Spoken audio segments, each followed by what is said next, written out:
Vamos a avanzar un poquillo a 1600, que es lo que llamamos racionalismo. Algunos incluyen la mitad de 1600 en el Renacimiento, otros la segunda mitad en el Barroco. Depende del arte que consideres, depende de la ciudad, depende del autor en cuestión, pues claro, te mueves en una...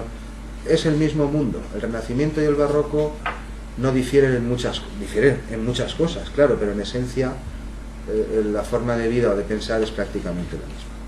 Bueno, huelga aclarar que la razón del racionalismo es la misma razón de los griegos, con la que empezamos cuando entramos en programa, y es la misma que he dicho antes del Barroco posterior. Bueno, aquí una polémica con Descartes, que yo no voy a entrar, aquello del dualismo famoso de la mente y la materia, que eso está superado hace más de 100 años, al menos en filosofía ya nadie se ocupa de esas cosas. Como cuestión histórica y teórica está bien, pero el materialismo ya cayó, el dualismo ya cayó hace más de un siglo en ámbitos filosóficos, se sigue enseñando y tú puedes estudiar todos los filósofos que quieras de todas las corrientes. Yo no voy a entrar, si se mueven un poco por el canal podrán encontrar algo más, pero aquí sí tenemos a Praetorius, el primer tratado de organografía serio de instrumentos, pues Dios sabe desde cuándo. Ya aclaramos aquí que en tiempos de Aristoxeno había manuales para construir aulos y para tocar aulos. Tenemos los títulos del manual. Lo que no tenemos es ninguna maldita, y lo mismo que con el aulos, con todo. Es decir, no vas llevándote hidráulis desde Alejandría a todo el imperio, o a lo mejor sí, no sé. Ya que empecemos a encontrar barcos con cosas dentro, pues a lo mejor, sino que es más fácil construir ciertas piezas en serie, pero montarlas en destino o lo que sea. Aquí se ven algunos músicos, aunque no lo puedo ampliar mucho. Oye, de la gaita, por ejemplo, sabía más este señor que hasta 1900. O sea, después de Michael Praetorius hasta 1900 no se volvió a escribir un libro sobre gaitas y este tipo de tubos múltiples que superase a las gaitas que sabemos que existían en 1500 y en 1600. Aquí se ven sacabuches, supongo que los aprecian, un órgano considerable, y aquí una especie de fagot o basuno grande. En fin, los detalles del libro y todo ya lo consigno luego, no nos paramos. Aquí tenemos a Athanasius Kircher, ahora sí, alto clero, uno de los primeros intentos enciclopédicos de la Edad Moderna, donde no se habla solo de instrumentos, pero también de instrumentos, muchísimas cosas. Este es su libro, Musurgia Universalis. Estamos ahora en más allá de 1600. 1607 es por donde empezamos el curso de primero. La ópera perdida de Jacopo Peri y el Orfeo de Monteverdi.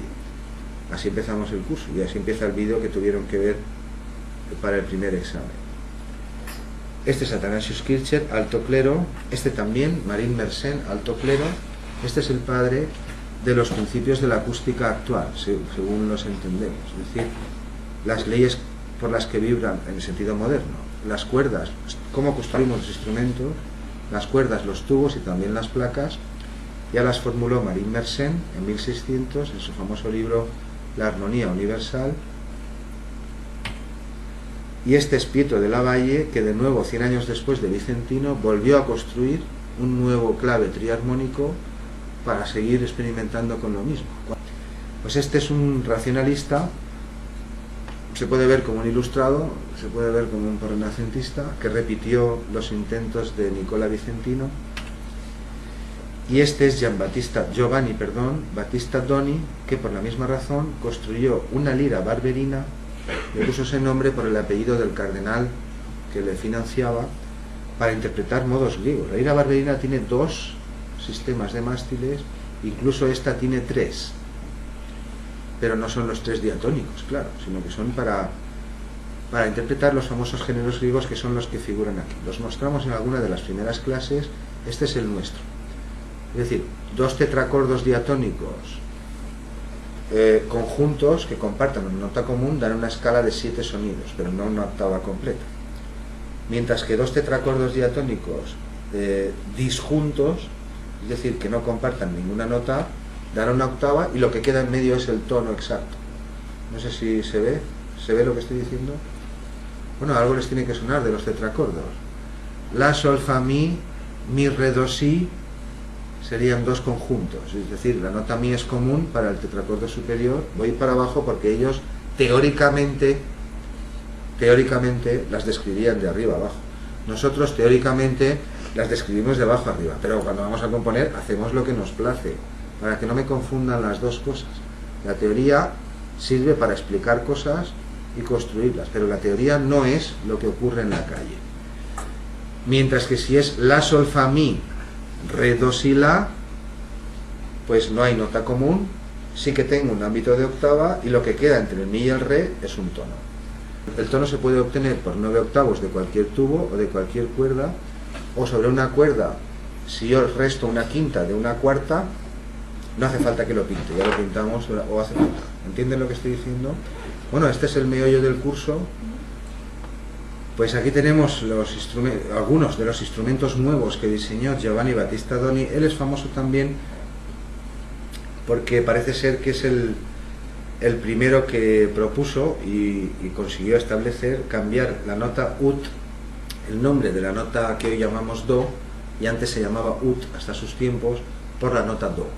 Y se cree, es más que probable, que utilizara la primera sílaba de su apellido, Doni. Hasta este momento, desde los tiempos medievales, pues por la frase famosa de Guido, los versos donde salen los nombres de las notas, que es la primera sílaba de cada verso, pues estaba el ut, pero para cantar, bueno, cuando se solfeaba, para cantar con el nombre de las notas, pues era bastante enredoso, ut, re, mi y así. Hasta que Doni propuso el do, y desde entonces, pues, miento, desde entonces en la parte sur, digamos, en la parte católica de Europa, cantamos do, re, mi, pero en ámbitos anglosajones parece que lo siguen utilizando. Este de aquí es Monteverdi, lo hemos citado antes, y aquí tenemos a uno de los castrati, de los que ya vieron en el vídeo. Estamos en los tiempos de la ópera, claro.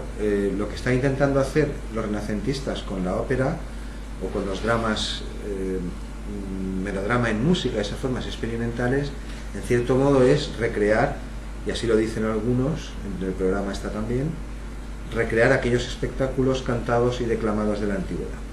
De modo que estamos en 1600, la ópera tiene mucho éxito, ha comenzado a expandirse, y sobre todo Venecia y ciertos centros italianos pues tienen una importancia internacional, digámoslo así. Aquí tenemos a uno de estos castrati, de los más famosos, de los de escena, de la clase que han visto en el primer cuatrimestre, cómo está haciendo una filigrana vocal, es decir, esto no es lo que ha escrito el compositor en este área concreta que está cantando, sino que él, igual que el resto de instrumentos, al modo de oboes y violines, los únicos que no podían hacer este tipo de cosas eran los metales, esa es la otra clase que vieron, la historia melódica de los metales, pero la voz sí puede hacerlo, y por esto fueron conocidos también los castrati, por todas estas florituras, abreviaturas, ornamentación, es decir, él enriquece y embellece la melodía independiente que los compositores renacentistas y barrocos han compuesto, de tal modo que empieza a saltar, empieza a hacer quiebros, sube por el aire,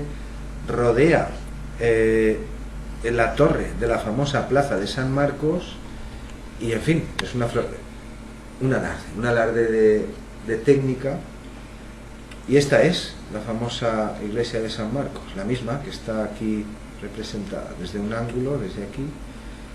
Esta es la que, aquí estaba el Consejo de los 10, lo que vieron en el programa de historia, y ahora estamos en torno a 1700, acabando el racionalismo, el siglo XVII, y esto es lo que tienen que recordar también. La ópera empieza como un espectáculo privado, como decía el programa de historia, en torno a 1500 y pico. En 1600 Jacopo Peri compone una ya muy parecida a lo que son las óperas posteriores, pero está perdida. 7 años después, Monteverdi, la que sale en la introducción del otro vídeo, compone el famoso Orfeo y Euridice, y rápidamente la ópera se propaga por toda Europa, por las cortes y los palacios, entre la aristocracia, se difunde por toda Europa, al punto que 100 años después, en 1700, que serían estos tiempos, hay en Venecia abiertos 17 teatros de ópera llenos todos los días, al menos en la temporada del carnaval. Y con esto pasamos al siglo XVIII, es decir, hasta aquí no los he separado igual pues por aquello. El racionalismo, igual que el Renacimiento, igual que el Barroco, no se puede limitar a los siglos. Es útil, ayuda, Es decir, siglo XVI, Renacimiento, XVII, Racionalismo, XVIII, Ilustración, pero evidentemente no agota ni cubre todo lo que se ha de ver, de modo que lo he separado sin más. Estas ya deberían haberlas visto, es el trozo que casi nadie vio en el examen. Aquí tenemos a Juan Sebastián Bach tocando en la corte de Federico II en una famosa noche en la que estaban presentes en esta sala los 17 de los primeros pianofortes que se construyeron, en este caso no de Cristofori, sino fabricados por Silverman. Lo del sistema temperado lo entenderán en un momento. Se refiere a que el sistema temperado no es una invención de Bach, ni de Rameau, ni de nada. El sistema temperado ya lo propuso al menos Bartolomé Ramos de Pareja y otros en 1400 e incluso en el siglo II después de Cristo, tiempos de Ptolomeo, y otros, pues también había distintos tipos de afinación con distintos tipos de intervalo, pero sí es cierto que en tiempos de Bach y de la Ilustración durante el siglo XVIII, las aportaciones de Bach y de Rameau ayudaron a consolidar esta cuestión. Esto también lo hemos comentado en alguna ocasión. Durante el Renacimiento y el Barroco coexistieron varios sistemas o modos de dividir la octava, es decir, instrumentos construidos por el mismo luthier o por luthieres diferentes, algunos de cuyos intervalos no eran exactamente igual según un sistema o según otro. Bueno, al final se impuso el sistema temperado porque era el más práctico, y esto es lo que se encargaron de ayudar a demostrar Juan Sebastián Bach y también Rameau, lo veremos en un momento. Aquí tenemos el cuadro famoso, es una ilustración, este es un cuadro póstumo, es decir, no está pintado en vida de Bach, está pintado después. Bach muere en 1750, él es Federico II de Prusia, un ilustre músico y filósofo, el rey filósofo lo llamaban, un excelente flautista. Él creo que es Johann Joachim Quantz, cuyo método de flauta todavía se usa hoy para enseñar. Claro, en estos tiempos es de traverso, sin llaves, pero es el mismo Quantz, de esos métodos que muchos flautistas conocen. Y uno de ellos, no recuerdo ahora cuál, puede que este es Voltaire, el árbitro de la crítica del momento. Bueno, en esta velada ya saben lo que pasó, no me voy a entretener ahora ni voy a insistir. Es la escena con la que comienza, o casi, la famosa película Mi nombre es Bach, y en el canal también está, y ya fue tema de examen. Este es el famoso tema Envenenado. Bueno, es el mismo, lo que pasa es que aquí se lee al revés, perdón, este es el que está en azul, es el tema real, el tema que Federico le propuso al final de la noche, se la pasaron jugando a armonizar diferentes melodías o temas conocidos, para que Bach improvisase una fuga a varias voces sobre él. Digo envenenado pues porque aquí hay saltos de sexta con un bemol, un salto descendente a la sensible de do menor, y claro, y después una escala cromática descendente pero alterada a sincopadas, en fin. Esto sí, esto parece bastante normal, la cadencia sol, do, fa, mi, re, do, pero el resto para tocarlo sí, pero para improvisar en directo una fuga a 2, a 3 o a 4 voces, pues claro, el problema era, bueno, ya saben lo que pasó, en algún momento se paró, empezó Bach, pero de repente se detuvo, dijo no podía seguir, y ahí se acabó la velada, pero un mes después le devolvió, dedicada a Federico, la famosa ofrenda musical, que es un conjunto de 11 cánones, a cual más extraño. Y la dedicatoria tenía esta frase famosa, decía, resuelto con arte canónico, es decir, según las leyes al uso de los músicos, según las reglas actuales, resuelto con arte canónico por orden real, es lo que dice aquí. Pero las iniciales de cada una de las palabras de la expresión componen la palabra ricercar. Ricercar es un verbo, significa buscar, explorar, y que en esta época y antes también, en la época del Renacimiento que hemos visto ya empezó, es una nueva forma experimental también, que significa que el organista antes de empezar a tocar cierta sonata, o el laudista, antes de empezar a tocar cierta sonata, hace una exploración de la tonalidad, es decir, hace una especie de preludio, pero que se lo inventa él, como con los acordes y los temas que van a aparecer en la sonata que ya se sabe que va a tocar, pero hace una especie de tiento, también se le llamaba tiento o ricercar, de ahí viene la palabra. Organistas y laudistas, por ejemplo, van a tocar un sol mayor, pues con los motivos de esa sonata que ha compuesto fulano y en esa tonalidad, antes de tocar hacen un pequeño preludio que con el tiempo también da origen a lo que hoy llamamos preludio, de ahí preludio y fuga, por ejemplo. Pues este fue el regalo de Juan Sebastián Bach, Federico II, ya lo hemos tratado, no me voy a parar, y en esto sí fue decisivo respecto a la polémica, polémica, claro, porque todos esos instrumentos coexistían, es decir, había un clave afinado en mesotónico y en la misma corte pues te podías encontrar otro clave afinado en sistema temperado y en otros, el de Burmester y otros que había en la época. Las octavas eran más o menos las mismas, pero dentro de la octava, de cada octava, pues en unos ciertos intervalos eran un poco mayores, más altos, en otros un poco más reducidos. En eso sí fue decisiva la obra de Bach, que es el clave bien temperado.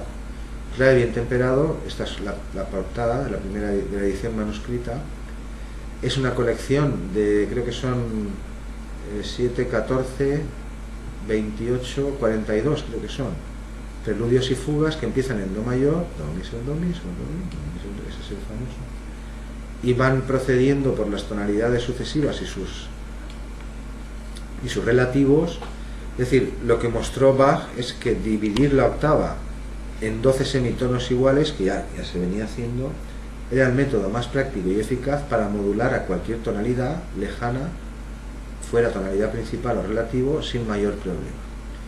Bueno, depende de quién componga. Algunos tenemos muchos problemas, otros no hemos escrito una nota en nuestra vida, y él evidentemente no tenía ningún problema en este tipo de cosas y por eso era famoso. Se decía que componía directamente con los dedos.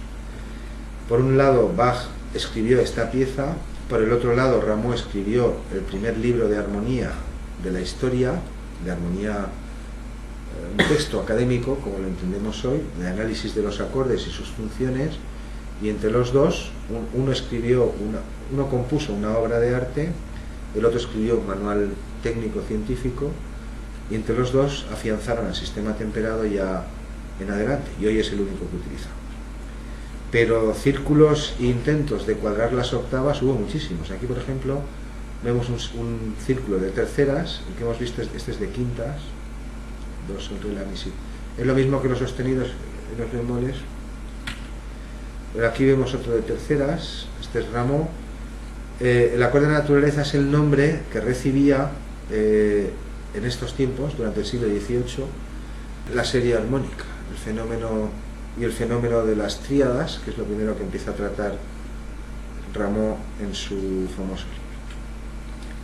Aquí vemos a Jean-Philippe Rameau, aquí vemos a Bach, que está sosteniendo uno de esos 11 cánones, en este caso el canon Enigma.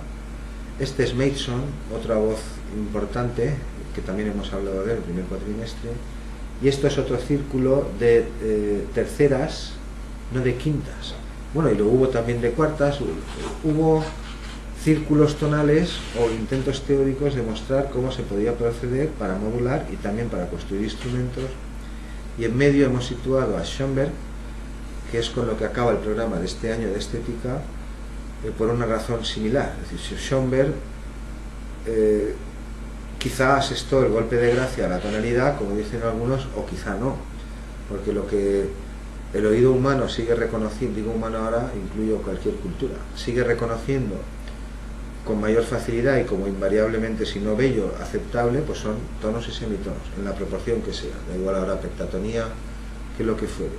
Mientras que fracciones menores, como microtonos o microintervalos, o incluso música atonal, como la que él ideó, pues esto sigue siendo de muy difícil digestión auditiva, salvo para músicos, claro. Si uno va allí con una actitud intelectual, como los que estamos aquí, sabemos música, pues todo aquello lo escuchas, lo atiendes, lo analizas estéticamente y opinas, incluso puedes dar detalles de lo que allí está sucediendo, pero si no, es decir, el atonalismo o el microtonalismo no son placeres evidentes al oído, mientras que otros sí. Es decir, la diatonía o la tonalidad no ha muerto. El hecho de que hayan existido vanguardias o fenómenos como el dodecafonismo u otros más extraños o igual de extraños que han surgido en el siglo XX, no significa que la gente deje de comer lo que ha comido siempre, o de beber lo que ha bebido siempre, o de escuchar lo que siempre hemos escuchado.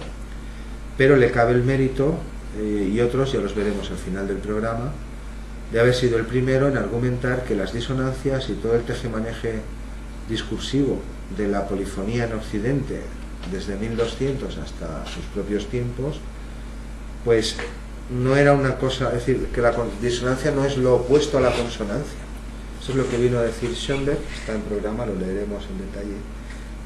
Dijo, la disonancia no es tal, solo es una consonancia muy lejana, por la simple y sencilla razón de que la serie armónica es la médula de cualquier sonido que tenga altura, y también de nuestro sistema tonal o de cualquier acorde que se construya sobre tríadas, es decir, sobre terceras.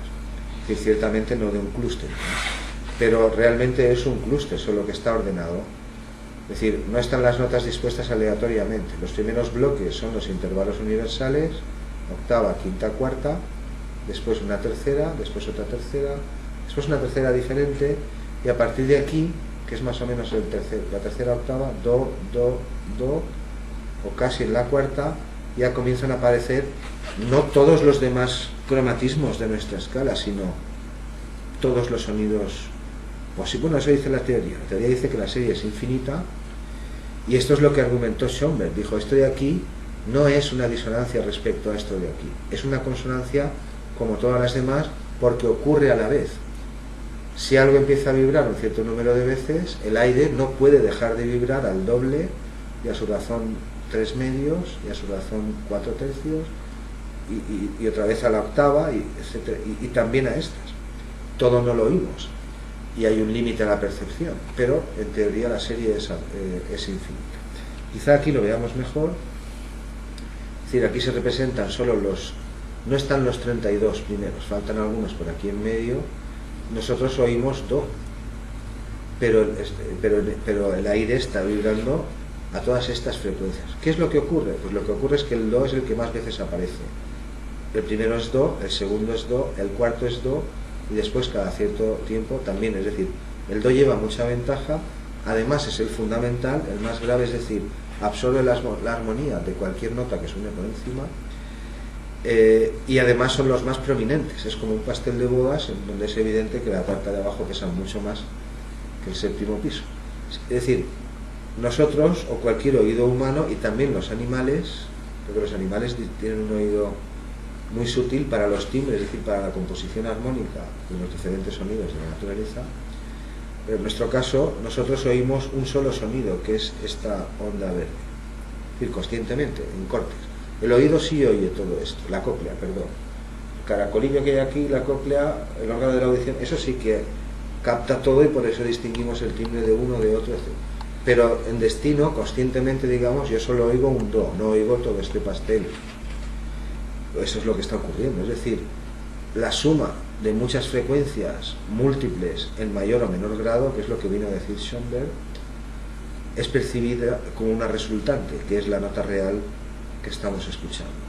Pero en eso tiene razón y no se le puede discutir. Es decir, la diferencia entre una disonancia y una consonancia no es la oposición o lo contrario, sino que es una diferencia de grado. Hay unos sonidos que son muy consonantes o superconsonantes, y otros muy lejanos que son cada vez menos consonantes. Bueno, esta fue una de las aportaciones de Schoenberg. Tiene otras, ya las veremos en su momento, y pasamos un poco adelante. De la ilustración, pues se documentarán en los vídeos que han de ver sobre la época, lo que significó la enciclopedia y estos círculos aristocráticos donde se reunían todos estos personajes, y ahora tampoco me voy a parar. Y estamos acercándonos ya al límite de la Revolución Francesa. Es decir, Bach ha muerto en el 50, pero 20 años después de Bach ya son los tiempos de Mozart. Y por eso hemos puesto aquí estos dos cuartetos más de corte clásico. Bueno, el clasicismo en música es eso, son ese medio siglo escaso que hay entre la muerte de Bach, más o menos. Ya se ve, evidentemente no empieza con un solo compositor, ni con el hijo de Bach, ni con el nieto del otro, es un fenómeno cultural, los gustos van cambiando, y mientras se sigue tocando barroco y todo tipo de oratorios y en las catedrales y en todas partes, ya hay gente, aristócratas, que consumen un nuevo tipo de música, como el que compone el padre de Haydn, Michael o Leopoldo Mozart, el padre de Mozart, o tantísimos músicos de corte que hay por doquier. Bueno, que estas dos están solo para ilustrar que estamos justo antes de la Revolución, en lo que llamamos periodo clásico. La tonalidad ya ha sido firmemente establecida en sus modos mayor y menor, cosa que no ocurría exactamente en tiempos de Monteverdi. En tiempos de Bach casi sí, pero todavía el problema perduraba, hasta que el sistema de temperado se impuso, es decir, gozó del aprecio de músicos, de compositores y de los luthiers, y hoy en día pues solo utilizamos un modo diatónico de dividir la octava, que es corrigiendo un poco a la naturaleza, y de ahí viene el nombre. Sistema temperado significa que hemos menguado o suavizado o corregido pequeñas diferencias, que los infinitos famosos de los griegos que vimos al comenzar el programa, números irracionales, todo ese tipo de cosas. Lo mismo, es la enciclopedia, es la segunda parte del vídeo que van a ver, es la creación de toda una época, lo que llamamos el siglo de las luces. Les traeré dos facsímiles, concretamente esta, que dice música, y también el de lutería, construcción de instrumentos. Pero la enciclopedia no fue alfabética, como entendemos hoy las enciclopedias, empezando por la A y ahí está todo, pero fue más bien temática. Eso lo aprenderán en el vídeo, Yo traeré también estos dos facsímiles. El de música, pues es como una teoría de la época, pues todas las escalas, la teoría al uso en el momento, ¿no? Mientras que el otro es un compendio de láminas para construir instrumentos, ya los traeré, y aquí no nos vamos a parar más. Avanzamos un poquito, pero no tanto. Aquí tenemos, este es Federico II, y aquí tenemos un médico contemporáneo por lo del mundo como un mecanismo, como hemos apuntado al comienzo de la clase. Cómo vio el mundo Grecia y Roma, cómo lo vio el Renacimiento y en adelante Occidente hasta nuestros días. En torno a 1700, este señor pues muere un año después de que muere Bach. Este es el año en que se publica el primer volumen de la enciclopedia. Fue un médico francés que vino a decir, escribió un libro, se llama El hombre máquina, que le salió caro, porque lo acabaron echando de París, después de Francia, y después se refugió en Holanda, y también el mismo estamento médico de entonces, o por decirlo de algún modo, y las autoridades, por las tesis que defendía en su libro. Vino a decir, y así le puso el título, El hombre máquina, que la psique, la mente, el espíritu, el alma, todas esas cosas que andaban buscando sus contemporáneos, y hasta donde sabemos, ya desde los tiempos de los egipcios, tirios y troyanos, unos y otros, pues decía que no podían ser cosas inmateriales, como había dicho Descartes apenas 100 años atrás. Es decir, que la mente, o lo que fuera, la conciencia, o eso que nos hace sentirnos a cada uno lo que somos, no podía ser algo material. Y lo argumentaba diciendo, cualquier médico lo podía comprobar, causas materiales como gripes o heridas o traumas o cualquier cosa afectaban al estado de la mente, al estado del ánimo, a la persona, lo deprimían, es decir, que no podía ser que cosas materiales actuasen sobre cosas inmateriales, aunque se estaba afirmando en la época lo contrario y desde antes también, que la mente, o lo que fuera la psique, que parecía ser algo inmaterial, y más desde Descartes, pues sí que era capaz de mover el mundo, y eso es lo que había que explicar, y ese era el problema. Bueno, la mente lo negó, dijo que habían de ser cosas de la misma naturaleza como Schönberg, es decir, que la mente no podía ser algo diferente al mundo material, debía estar en este mundo también, y eso le valió el ostracismo, como en los tiempos de Grecia, a fe mía. Bueno, al final recaló y fue protegido y mantenido por el mismo Federico II en su corte, junto con otros muchos músicos y científicos de todo tipo, que también recalaron allí, y él les dio cobijo. En fin, ¿qué les voy a decir? Incluso sus propios colegas, después de muerto, después que se murió, médicos en la corte de Federico y en otras partes, no citaban su obra y se negaban a pronunciar su nombre. Un maldito como pocos, por haber dicho que médico era, que el cuerpo era un mecanismo, como se aceptaba, pero que la mente no podía diferir ni en esencia ni en sustancia de las mismas cosas que los médicos podían observar. También por estos tiempos, un poco antes de Bach, otro médico, que es, aquí no lo tengo, no son ninguno de estos, no lo he traído, Franz Joseph Gall, este es uno de sus discípulos, propuso algo parecido, y sobre esto también hay una clase en el canal que describe la ciencia que se puso de moda a partir de 1700 más o menos, hasta más allá de los tiempos de Freud, que se llama frenología. Venía a decir Gall, que también era un médico honesto, que las protuberancias del cráneo, que es verdad que las tenemos, corresponden a la presión de las circunvoluciones cerebrales, que también saben cómo es eso, y que esto reflejaba también las facultades mentales. Es decir, suponer, si la creatividad estuviera aquí, en todos los humanos, en el diseño básico del patrón de todos los humanos, si estuviera, y yo tuviera este bulto, es decir, esa circunvolución muy relevante, pues eso significa que yo sería creativo, y así con todo. Bueno, no fue una ciencia, fue una paraciencia o pseudociencia sobre todos estos temas. La sesión que les he citado antes en el canal, Historia de la Mente, ahí también se da cumplida cuenta de estas cosas, y aquí no voy a insistir. Un poco después, es decir, 20 años después de la muerte de Bach, este es Haydn, ya después de muerto, su cabeza fue cortada y seccionada precisamente para medir sus cráneos y sus protuberancias, porque había sido un genio de la música. Los médicos de su tiempo, es decir, exhumaron el cadáver y separaron su cabeza para estudiar las protuberancias de su cráneo.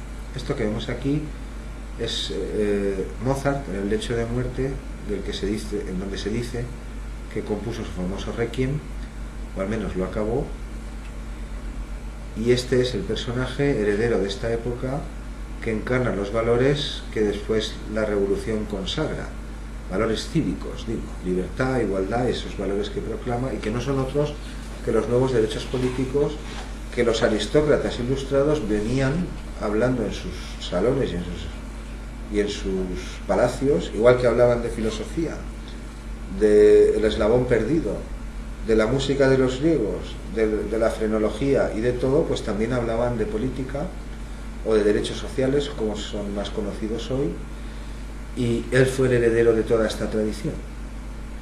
Estamos ya a las puertas de una nueva época, y estas igualmente, cuando vean en las sesiones que tienen que ver, pues la última parte corresponde a Beethoven, por qué sí y por qué no. Es decir, Beethoven fue después, 10 años después de la Revolución, durante todo el siglo XIX, el modelo para todos los románticos. Cuando digo todos los románticos, digo no solo músicos, sino cualquiera. Es decir, el nuevo ciudadano, libre y soberano ante el Estado, aunque esto es la teoría, luego de facto era otra cosa, y que goza de los derechos de los que gozamos hoy, de libertad y de poder defenderse individualmente frente a cualquier poder público o privado, pues estos valores los encarnó Beethoven, y por eso fue el prototipo durante todo un siglo.